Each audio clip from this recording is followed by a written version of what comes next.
All right, let's jump right in. We all know AI is changing the apps on our phones, right?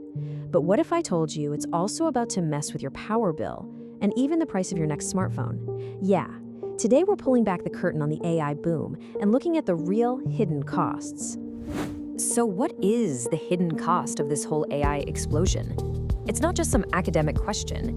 This is what everyone, and I mean everyone, from US senators to the folks who make your phone, is starting to grapple with. Because all this incredible AI power, well, it takes a huge toll on the real world, and it looks like the bill is finally coming due. So we're gonna break this down into three big stories that are unfolding as we speak. First, there's a growing political storm over just how much energy AI is sucking up. Then, there's a potential price hike coming for your next phone. Yep, really. And finally, the good news, there's this quiet but super important revolution happening to make AI way more efficient. So here's the game plan. We'll kick things off with AI's massive energy bill. Then we'll talk about the coming chip squeeze. After that, we'll dive into the race for a smarter AI, see what kind of tools people are actually looking for, and wrap it all up with what this means for you. Sound good? Let's do it.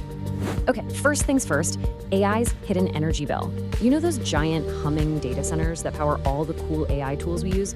Well, they are incredibly thirsty for electricity. I mean, they're drawing a massive amount of power. And you guessed it, politicians are starting to get very, very interested. And this quote right here just nails the problem. The worry is simple. As these AI models get bigger and bigger, the servers they run on could literally strain local power grids. And that could make electricity more expensive for everybody else. This isn't just talk either. In the US, Senate Democrats have actually launched an investigation to figure out if the AI boom is the reason your power bill might be going up. So they're going straight to the source, putting the pressure on the big tech companies for some cold, hard numbers.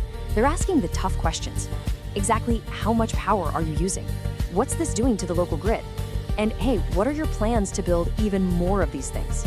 They are seriously trying to connect the dots between these data centers and your wallet. And you might be thinking, okay, that's just politics, but here's why it really matters to you. Any new policies or regulations, or even just a shift in public opinion, all of that can directly hit the price of cloud services. So if you're a creator or a business building with AI, this could seriously change how much it costs to run your whole show. Now, this pressure on the power grid is just one piece of the puzzle. It leads us right into our second big issue, the coming chip squeeze. Because the strain isn't just on energy, it's also on the tiny little processors that are the brains behind, well, everything. Okay, so here's the core of the problem. Think of it like a really popular tiny bakery that can only make so many cakes a day. On one hand, you have the AI industry, and they're ordering a massive number of super fancy, complex cakes. These are the advanced processors for their servers. But on the other hand, you have the smartphone makers, and they need to order their cakes from the exact same bakery. It's a classic bottleneck, a huge supply and demand squeeze. And analysts are already mapping out how this could play out. So today, demand for AI chips is just going through the roof. The prediction is that by 2025, next year, that's going to start tightening the supply for smartphone parts. And the final domino to fall, by 2026, we could be looking at higher price tags on our new phones. It's a direct ripple effect. Okay, so we've got pressure on the power grid and pressure on the chip supply. It sounds a little grim, right? But with big problems come big innovations. And that brings us to the really exciting part, the race to build a smarter AI. There's this quiet revolution happening behind the scenes, and it's all about efficiency. So how are they going to solve these massive energy and hardware problems? Well, some of the smartest people out there are working on something called brain-inspired algorithms. Sounds cool, right? Basically, they're trying to fundamentally rethink how computers work to break through this huge bottleneck that wastes energy. If they pull it off, it could slash how much power AI needs. So what exactly is this memory wall they're trying to break? Imagine your computer's processor is a chef in a kitchen, and the memory is the pantry down the hall.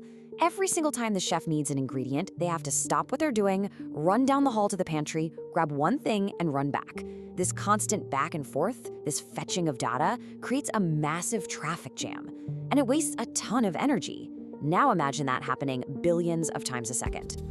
But if they can solve this, oh, the payoff is absolutely huge. First off, it gets way cheaper to run AI models, which means more affordable tools for all of us.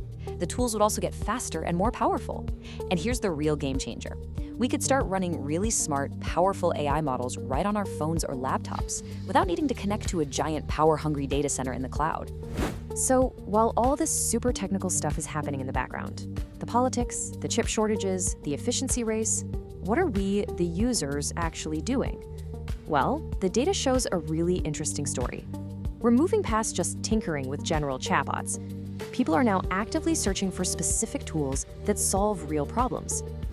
Just look at the numbers here. Yeah, general chatbots are still a big deal, but the real growth, the explosion in interest, is in these niche AI agents and tools. We're shifting from, hey, this is a cool toy, to, okay, I need a tool that does this specific thing for me.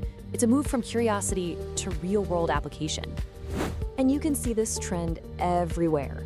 What's hot right now? Super targeted tools. We're talking co-pilots built for, say, lawyers or doctors.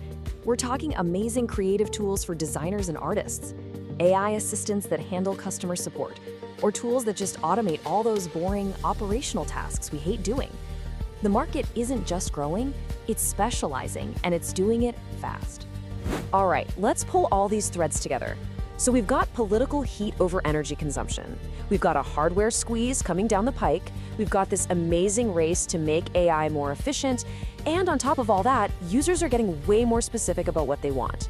So, what does this actually mean for you, whether you're building stuff or just using it? This table lays it out beautifully.